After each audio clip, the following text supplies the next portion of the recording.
The title of this project is Bilingual Translator, Language Classification and Neural Machine Translation between English and Spanish using KERAS. The goal is to perform language classification and upon classification to perform bilingual translation between the language English and Spanish. The ultimate goal is to create a routine that given a sentence in Spanish or in English, will output a sentence in the opposite language.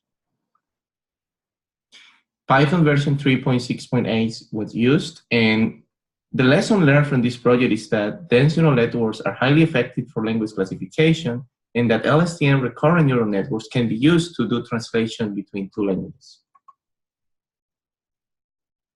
The data was downloaded from manythings.org, and it consists of over 100,000 lines of English and Spanish sentences. We only used 10,000 lines for this project. First step is to unzip the data, then we load the data into the memory. We split the loaded document into pairs of sentences, and then we do cleaning to remove punctuation, special characters, and to convert uppercase letters into lowercase. Here we can see the raw data, for instance, who, which the translation is Ken, and the clean data, it doesn't have any special characters, and all the characters are lowercase. The first part of this project consists of building a language classifier that can detect the input language. We only use 10,000 pairs, so it also happened to be the shortest ones, so the shortest sentences. This will allow for faster training. So here we can see we're only using 10,000 pairs, and we're using the function shuffle to shuffle the sentences. For the language classifier, we start by putting the data together in a pandas data frame, so two columns, sentences in English and the translations in Spanish. As we want to do a language classifier, we should combine all English and Spanish sentences. So we do that using the append function. Now we have 20,000 lines containing sentences in English and in Spanish. And we also created a column that shows us the true label. We randomize the columns. We have 20,000 rows. And now we need a function that, given a sentence, it will return a list of words.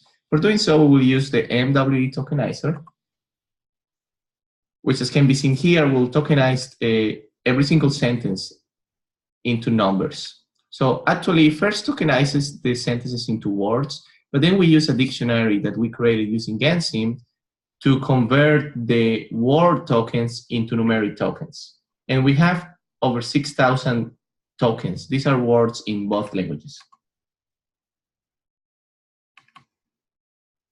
And then we need to vectorize the sequences before we train our model and to one-hot encode the labels. We split the data into train and test data sets. We're using 16,000 sentences as training and 4,000 as test.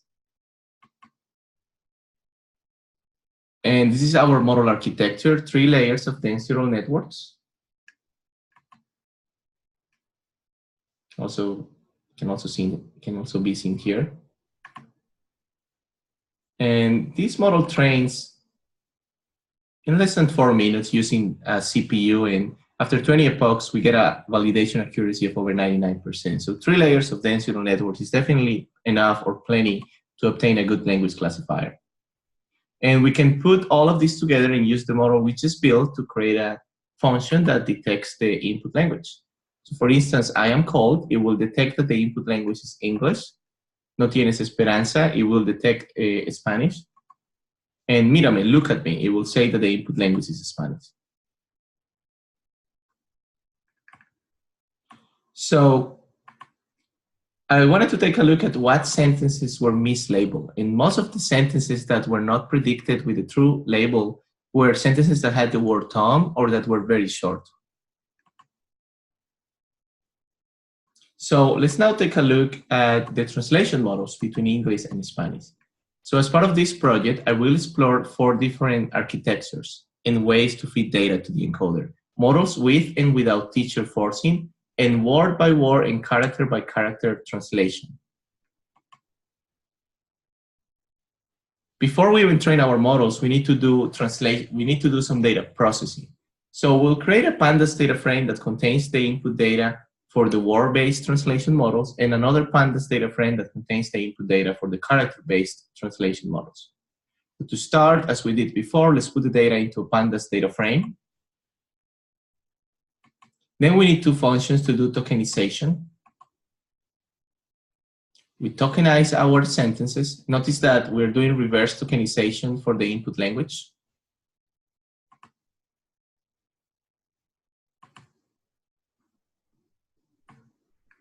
The next step is to add paddings to make sure all sentences have the same length. And we use three functions for doing so, for the encoder and decoder data. And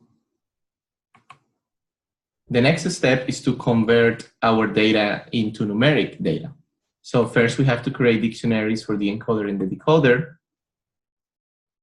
and then we get the numeric tokens. So we can see here that now we have numeric tokens for the encoder and for the decoder and for the target.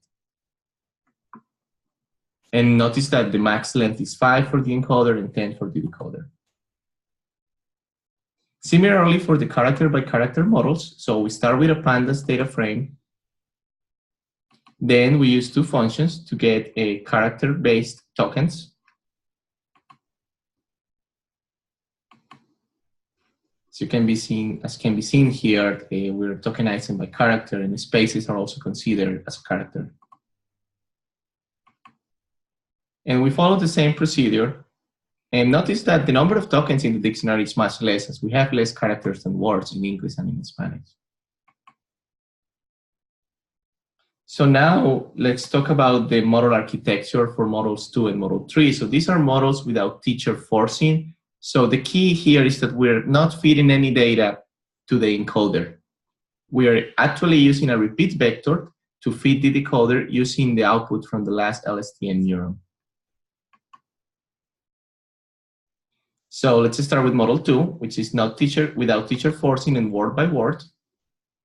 So we define our target vectors, and then we get the training test data. And we have invariance, the first LSTM layer that acts as the encoder, a repeat vector, and then we have an LSTM layer for the decoder, and then a time-distributed wrapper. We train the model using an AWS instance. It trains in 4 minutes. And we can see that after 10 epochs, the validation loss doesn't improve. And what's important here is to take a look at the translations on the train and test data. So on the train data, the translations are very good as expected because the model is overfitting. But we start to run into some issues when we try this model on the test data. As can be seen here, the translations are not as good, and we have some translations that are grammatically incorrect. I love her, Lala. Then model 3, this should be model 3. This is without teacher forcing, character-based. We're using the pandas data frame that we build using character tokenization. And for this model, it's the same architecture as model 2. We run it using an AWS instance, about 10 minutes. It would take about 4 hours if we use a CPU. And very interesting that there's significant overfitting, and the validation loss actually deteriorates after 15 epochs. And then we can take a look at the translations on the train data. So they're not that bad, but there's typos. So there are many words that they don't even exist in Spanish. But the story is completely different for the test data. The translations are just very bad. So it doesn't seem like model 3 is a good one. Now, let's take a look at the architecture for model 4 and model 5. So these are models that incorporate teacher forcing. And the key here is that we are feeding to the decoder the same target data, but the data is offset by one time step. So somehow the model will be able to learn what's the more likely work that should come next. So we start with model 4, so teacher forcing and word-by-word translation. 8,000 sentences for training, 2,000 for testing. We split the data into test and train data sets.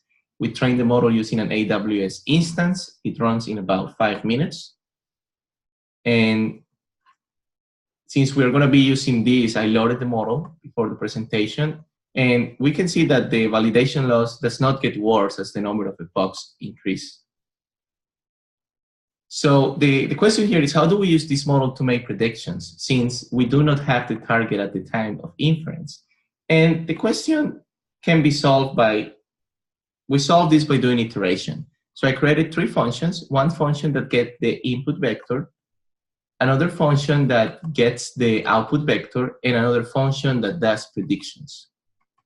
And we can see here how this actually works. So if we want to translate the sentence, I want a beer, we first feed to the decoder the start of sentence token go. And we get that the translation is quiero followed by the path tokens. Then we repeat the translation, but in this case, we feed the start of sentence token plus quiero. And we continue doing so until we hit the end of sentence token EOS. And that's how we obtain translation using this model that has teacher forcing.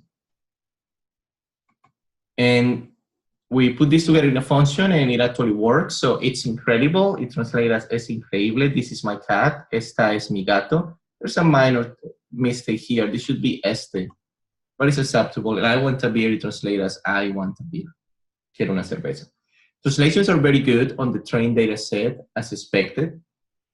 And they're not as good for the testing data set, but they're still good. And even if wrong, they are grammatically correct. For instance, you are my enemy. Our target was es mi enemiga, which is feminine, but we translated as es mi enemigo, which is masculine. So the translation is good. So model 5 uses teacher forcing, but uses character-based translation. Similarly, we use AWS. We see the same effect, significant overfitting.